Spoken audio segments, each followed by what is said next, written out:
Hi, I'm Karma Brown, and I'm the author of Recipe for a Perfect Wife.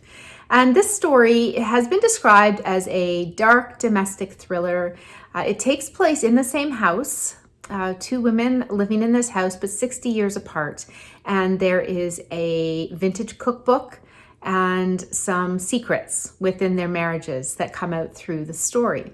And it's an alternating timeline story, so you do flip back and forth between the 1950s and the present day as you learn more about these women and their lives. And the idea for the book came because I have always loved vintage cookbooks, and I grew up with a mom who kept a lot of cookbooks from when she was growing up, and so they have all these notations in the margins about when she's made these recipes and what special occasion was going on. And I just always loved this idea of these cookbooks being passed through generations, and really the legacy of women and the legacy of women's voices and experiences coming through this cookbook.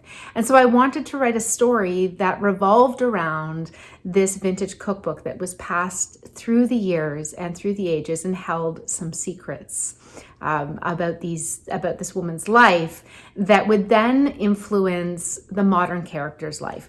And the one cookbook that I really based the cookbook and recipe on is this one here. It's called the Purity Cookbook, and it was put out in the 1940s by the Purity Flour Company, and that was what sort of inspired me to look at a cookbook as a talisman in this story for these two women.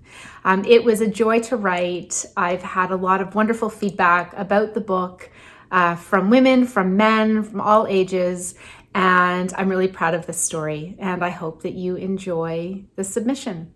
Thank you.